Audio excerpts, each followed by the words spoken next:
नमस्कार, the truth story channel में आपका स्वागत है। आज हम बात करेंगे भगवान शिव के ऊपर। तो जानेंगे भगवान शिव के रुद्र अवतार कितने हैं और उनके रहस्य क्या हैं। तो आइए जानते हैं। सनातन धर्म में शंकर जी को संहार का देवता कहा जाता है। शंकर जी सौम्य आकृति एवं रुद्र रूप दोनों के लिए विख्यात हैं।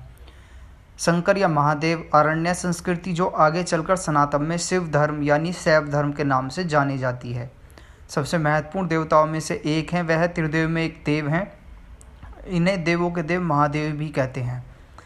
त्रिदेव में भगवान शिव संहार के देवता माने गए हैं। इन्हें शिव, भोलेनाथ, शंकर, महेश, रुद्र, नीलकंठ, गंगाधर आदि नामों से भी जाना जाता है। तंत्र साधना में इन्हें भैरव के नाम से भी जाना जाता है। शिव अनादि व सृष्टि प्रक्रिया के आदि स्रोत हैं और यह काल महाकाल ही ज्योतिष शास्त्र के आधार पर है। शिव का अर्थ यद्यपि कल्याणकारी माना गया है, लेकिन हमेशा लय और प्रलय दोनों को अपने अधीन किए हुए है। हिंदू धर्म में शिव प्रमुख देवताओं में से हैं। वेद में उनका नाम रुद्र है। इनकी अर्धांगिनी शक्ति का नाम पार्वती है। इनके पुत्र कार्तिकेय और गणेश हैं। रावण, शनि, कश्यप, ऋषि आदि इनके भक्त हुए हैं। भगवान शिव सभी को समान दृष्टि से देखते हैं, इसलिए उन्हें महादेव कहा जाता है। शिव के प्रचलित नाम है महाकाल, आदिदेव, किरात, शंकर, चंद्रशेखर, जटाधारी, नागनाथ, मृत्युंजय यानी मृत्यु पर विजय पाने वाला, त्र्यंबक, महेश, विशेष, महारुद्र, विषधर, नीलकंठ, महाशिव, उमापति यानी पार्वती के पति, काल भैरव, भूतनाथ, इवान्यन यानी तीसरे नयन वाले, शशिभूषण आदि। भगवान शिव को रुद्र नाम से जाना जाता है। रुद्र का अर्थ है रुत दूर करने वाला, अर्थात दुखों को हरने वाला। भगवान शिव का स्वरूप कल्याण कारक है। भगवान शंकर का दिन सोमवार माना जाता है। ऐसे में आज हम आपको बताएंगे भगवान शंकर जी के 19 अवतार, जिनमें कुछ बातें उनके रहस्य के बारे में बात करेंगे। पहला है शरभ अवतार। भगवान भोलेनाथ का पहला अवतार शरभ है। इस अवतार में भगवान शंकर का स्वरूप आधा मृग तथा शेष शरभ पक्षी यानी प्राणों में बताया गया। 8 पैरों वाला प्राणी जो शेर से भी शक्तिशाली था। इस अवतार को भगवान शंकर जी ने नरसिंह भगवान की क्रोधाग्नि को शांत किया था। लिंग पुराण में शिव के शरभ अवतार की कथा है। उसके अनुसार हिरण्यकश्यप का वध करने के लिए भगवान विष्णु ने नरसिंह अवतार लिया था। हिरण्यकश्यप के वध के पश्चात भी जब भगवान नरसिंह का क्रोध शांत नहीं हुआ तो देवता यानी भोलेनाथ जी के पास पहुँचे। तब भगवान भोलेनाथ ने शरभ अवतार लिया और वे इसी रूप में भगवान नरसिंह के पास पहुँचे तथा उनकी स्तुति की। लेकिन नरसिंह को क्रोध शांत नहीं हुआ। या देख शरभ रूपी भगवान शिव अपनी पूंछ में नरसिंह को लपेट कर ले उड़े। तब कहीं जाकर भगवान नरसिंह को क्रोधाग्नि शांत हुई। दूसरा पिपलाद अवतार। मानव जीवन में भगवान शिव के पिपलाद अवतार का बड़ा महत्व है। शनि पीड़ा का निवारण पिपलाद की कृपा से ही संभव हो सका है। कथा है कि पिपलाद मुनि ने देवताओं से पूछा, क्या कारण है कि मेरे पिता दधीची जन्म से पूर्व मुझे छोड़कर चले गए। देवताओं ने बताया कि शनि ग्रह की दृष्टि के कारण ऐसा कोई योग बना। पिपलाद यह सुनकर बहुत क्रोधित हुए। उन्होंने शनि को नक्षत्र मंडल से गिरने का श्राप दे दिया। श्राप के प्रभाव से शनि उसी समय आकाश से गिरने लगे। देवताओं की प्रार्थना पर पिपलाद ने शनि को इस बात पर क्षमा किया और शनि जन्म से लेकर 16 साल तक की आयु तक किसी को कष्ट नहीं देंगे। तभी से पिपलाद का स्मरण करने मात्र से शनि की पीड़ा दूर हो जाती है। स्वयं ब्रह्मा जी ने ही शिव के इस अवतार का नामकरण किया था। तीसरा है नंदी अवतार। भगवान शंकर सभी जीवों का प्रतिनिधित्व करते हैं। भगवान भोलेनाथ का नंदेश्वर अवतार भी इसी बात का अनुसरण करते हुए सभी जीवों से प्रेम का संदेश देता है। नंदी यानी बैल, यानी नंदी का कर्म का प्रतीक है, जिसका अर्थ है कर्म ही जीवन का मूल मंत्र है। इस अवतार की कथा बताता हूँ क्या है। सिलाद मुनि ब्रह्मचारी थे। वंश समाप्त होते देख उनके पितरों ने सिलाद से संतान उत्पन्न करने को कहा। सिलाद ने अयोनिज और मृत्युहीन संतान की कामना से भगवान भोलेनाथ की तपस्या की। तब भगवान भोलेनाथ ने स्वयं सिलाद को यह पुत्र रूप में जन्म लेने का वरदान दिया। कुछ समय बाद भूमि जोतते समय सिलाद को भूमि से उत्पन्न एक बालक मिला। सिलाद ने उसका नाम नंदी रखा। भगवान शंकर ने नंदी को अपना गणाध्यक्ष बनाया। इस तरह नंदी नंदेश्वर हो गए। मरुतों की पुत्री सुयासा के साथ नंदी का विवाह हुआ था। चौथा, भैरव अवतार। भगवान भोलेनाथ का यह एक भैरव अवतार परमात्मा शंकर का पूर्ण रूप बताया गया है। एक बार भगवान भोलेनाथ की माया से प्रभावित होकर ब्रह्मा व विष्णु स्वयं को श्रेष्ठ मानने लगे।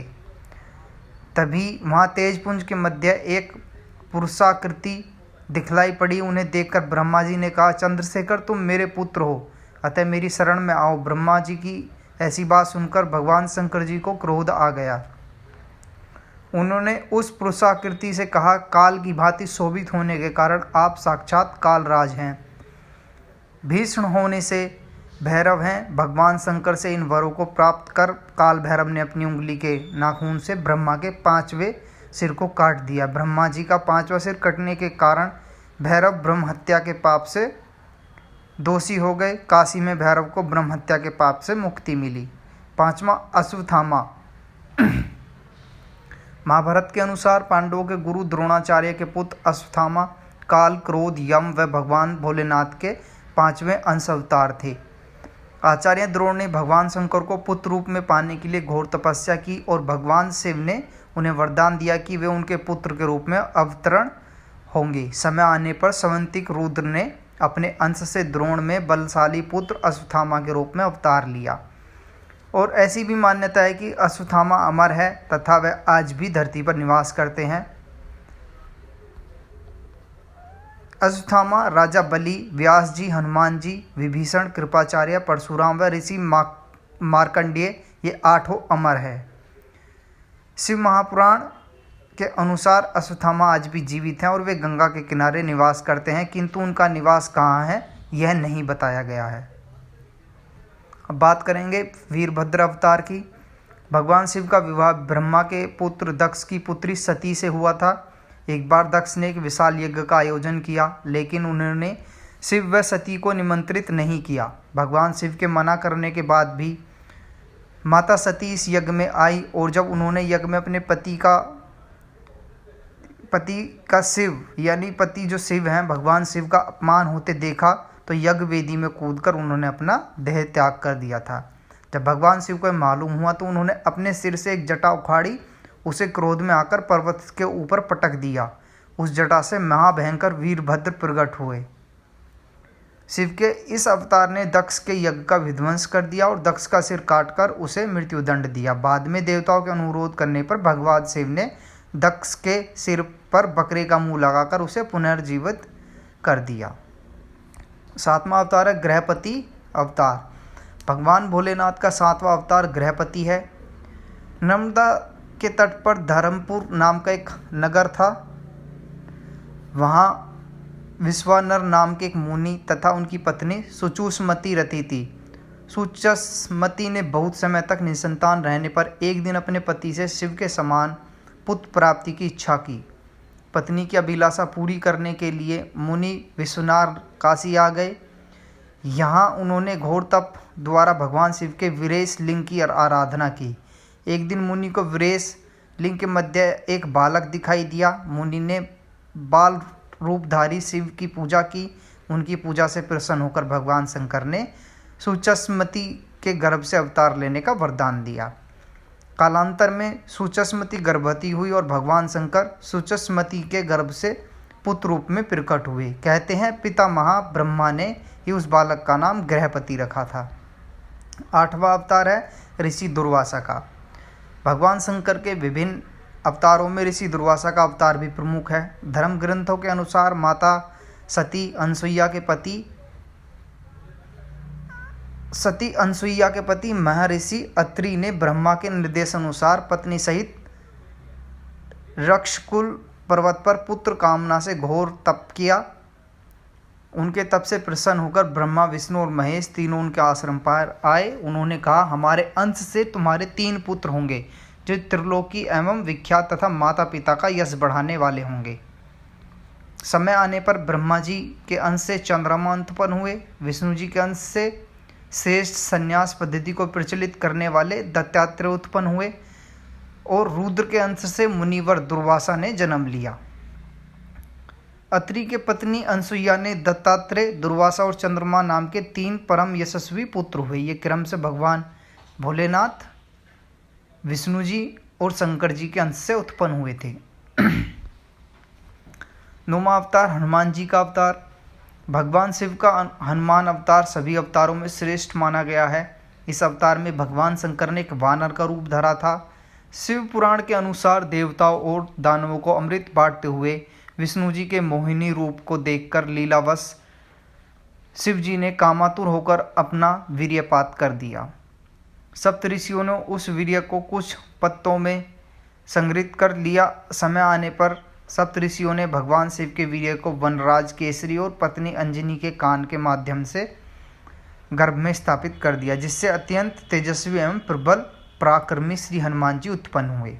हनुमान जी को भगवान विष्णु जी के अवतार श्री राम का परम सेवक माना जाता है। वाल्मीकि रामायण के एक प्रसंग में श्री राम ने यह भी कहा कि यदि हनुमान न होते वे सीता को रावण की कैद से मुक्त न करा पाते। हनुमान जी भी अमर हैं, उन्हें अमरता का वरदान माता सीता ने दिया था। 10वां अवतार है ऋषभ अवतार। जो वृषभ अवतार है, भगवान शंकर ने विशेष परिस्थितियों में वृषभ अवतार लिया था। इस अवतार में भगवान शंकर ने विष्णु पुत्रों का संहार किया था। धर्म ग्रंथों के अनुसार जब भगवान विष्णु दैत्यों को मारने पाताल लोक गए तो उन्हें वहाँ बहुत सी चंद्रमुखी स्त्रियां दिखाई दी। विष्णु जी ने उनके साथ भ्रमण करते बहुत से पुत्र उत्पन्न किए। विष्णु जी के इन पुत्रों ने पाताल से पृथ्वी तक बड़ा उपद्रव किया। उनसे घबराकर ब्रह्मा जी ऋषि मुनियों को लेकर शिव जी के पास गए, रक्षा के लिए प्रार्थना करने लगे। तब भगवान शंकर ने वृषभ रूप धारण कर विष्णु जी के पुत्रों का संहार किया। 11वां अवतार है यतिनाथ का। भगवान शंकर जी ने यतिनाथ अवतार लेकर अतिथि के महत्व का प्रतिपादन किया था। उन्होंने इस अवतार में अतिथि बनकर भील दंपति की परीक्षा ली थी, जिसके कारण भील दंपति को अपने प्राण गंवाने पड़े। धर्म ग्रंथों के अनुसार अर्बुदाचल पर्वत के समीप शिव भक्त आहू का भील दंपति रहते थे। एक बार भगवान शंकर यतिनाथ के वेश में उनके घर आए। उन्होंने भील दंपति के घर रात बिताने की इच्छा प्रकट की। आहूका ने अपने पति को गृहस्थ की मर्यादा का स्मरण कराते हुए स्वयं धनुष बाण लेकर बाहर रात बिताने और यति को घर में विश्राम करने देने का प्रस्ताव रखा। इस तरह आहूक धनुष बाण लेकर बाहर चला गया। सुबह आहूका और यति ने देखा कि अन्य प्राणियों ने आहूक को मार डाला। इस पर यतिनाथ बहुत दुखी हुए। तब आहूका ने उन्हें शांत करते हुए कहा कि आप शोक न करें, अतिथि सेवा में प्राण विसर्जन धर्म है और उसका पालन कर हम धन्य हुए। जब आहूका अपने पति की चिताग्नि में जलने लगी तो शिवजी ने उसे दर्शन देकर अगले जन्म में पुनः अपने पति से मिलने का वरदान दिया। 12वां है कृष्ण दर्शन अवतार। भगवान शिव ने इस अवतार में यज्ञ आदि धार्मिक कार्यों के महत्व को बताया है। इस प्रकार यह अवतार धर्म का प्रतीक है। श्राद्ध देव की 9वीं पीढ़ी में राजा नभग का जन्म हुआ। विद्या अध्ययन को गुरुकुल गए नभग जब बहुत दिनों तक न लौटे तो उनके भाइयों ने राज्य का विभाजन आपस में कर लिया।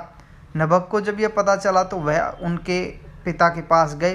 पिता ने नभग से कहा वह यज्ञ परायण ब्राह्मणों को मोह दूर करते हुए उनके यज्ञ को संपन्न करके उनके धन को प्राप्त करे। तब नभग ने यज्ञ भूमि में पहुंचकर वैश्य देव सूक्त के स्पष्ट उच्चारण द्वारा यज्ञ संपन्न कराया। अंगारिक ब्राह्मण यज्ञ का अवशिष्ट धन नभग को देकर स्वर्ग को चले गए।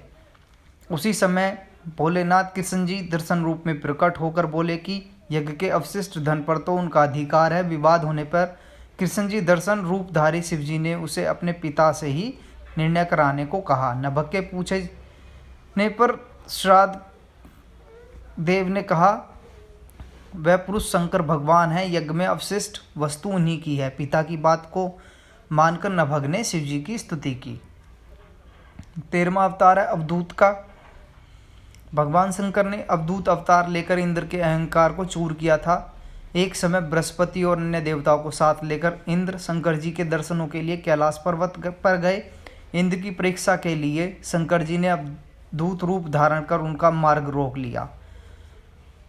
भगवान देवता इंद्र ने उस पुरुष से अवज्ञा पूर्वक बार बार उसका परिचय पूछा तो वह मौन रहा। क्रोधित होकर इंद्र ने जैसे ही अब दूत पर प्रहार करने के लिए वज्र छोड़ना चाहा, वैसे ही उनका हाथ जड़ हो गया। यह देखकर बृहस्पति ने शिव जी को पहचान कर अब दूत की बहुविधि स्तुति की, जिससे प्रसन्न होकर भोलेनाथ जी ने इंद्र जी को क्षमा कर दिया। 14वां अवतार है भिक्षु वरीय अवतार।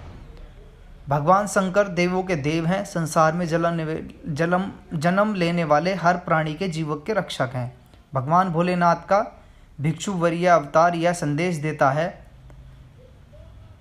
धर्म ग्रंथों के अनुसार विदर्भ नरेश सत्यरथ को शत्रुओं ने मार डाला। उसकी गर्भवती पत्नी ने शत्रुओं से छिपकर अपने प्राण बचाए। समय आने पर उसने एक पुत्र को जन्म दिया। रानी जब जल पीने के लिए सरोवर गई तो उसे घड़ियाल ने अपना आहार बना लिया। तब वह बालक भूख प्यास से तड़पने लगा। इतने में ही शिवजी की प्रेरणा से एक भिखारिन वहाँ पहुँची। शिवजी ने भिक्षुक का रूप धर उस भिखारिन को बालक का परिचय दिया, उसके पालन पोषण के लिए निर्देश दिया तथा यह भी कहा कि यह बालक विदर्भ नरेश सत्यरथ का पुत्र है। यह सब कहकर भिक्षुक रूपधारी शिव ने उसे भिखारिन को अपना वास्तविक रूप दिखाया। शिव के आदेश अनुसार भिखारिन ने उस बालक का पालन पोषण किया। बड़ा होकर उस बालक ने भोलेनाथ जी की कृपा से अपने दुश्मनों को हराकर पुनः अपना राज्य प्राप्त किया। 15वां अवतार है किरात अवतार। किरात अवतार में भगवान शंकर ने पांडुपुत्र अर्जुन की वीरता की परीक्षा ली। महाभारत के अनुसार कौरवों ने छल कपट से पांडवों का राज्य हड़प लिया था, जिसके कारण उन्हें वनवास पर जाना पड़ा।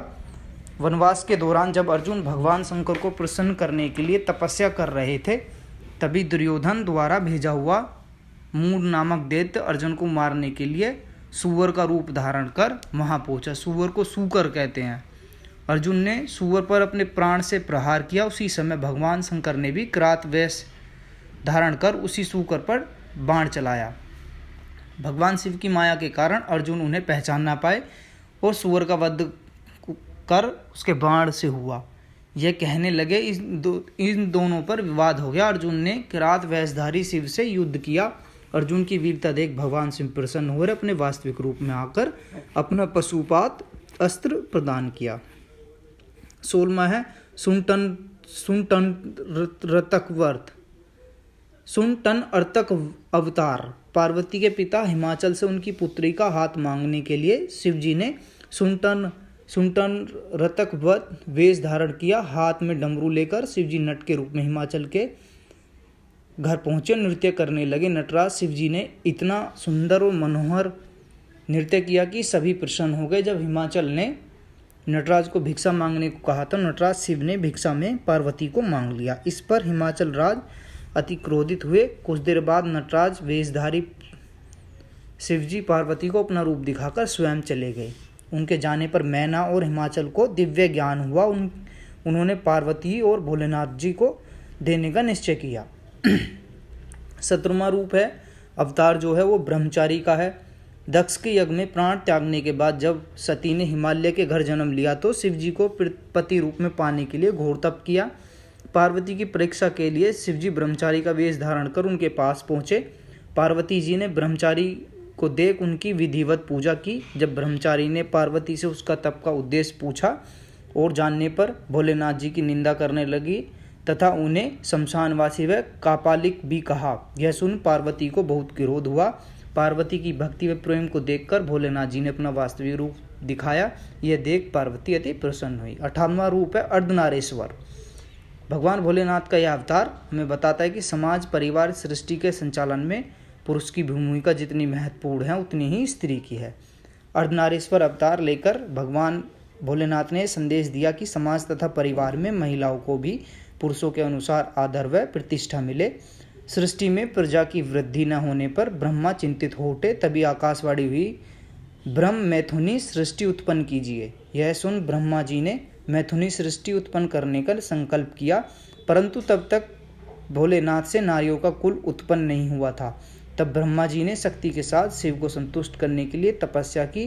ब्रह्मा की तपस्या से परमात्मा शिव संतुष्ट को अर्धनारीश्वर का रूप धारण कर उनके समीप गए। अपने शरीर में स्थित देवी शिवा शक्ति के अंश को पृथक कर दिया। इसके बाद सृष्टि का विस्तार हुआ। 19वां इनका अवतार है सुरेश्वर अवतार। भगवान भोलेनाथ का सुरेश्वर अवतार, जिसे इंद्र अवतार भी बोलते हैं, भक्ति के प्रति उनके प्रेम भावना को प्रदर्शित करता है। इस अवतार में भगवान भोलेनाथ ने एक छोटे से बालक उपमन्यु की भक्ति से प्रसन्न होकर उसे अपनी परम भक्त और अमर पद का वरदान दिया। धर्म ग्रंथों के अनुसार व्याघ्रपाद का पुत्र उपमन्यु अपने मामा के घर पलता था। वह सदा दूध की इच्छा से व्याकुल रहता था।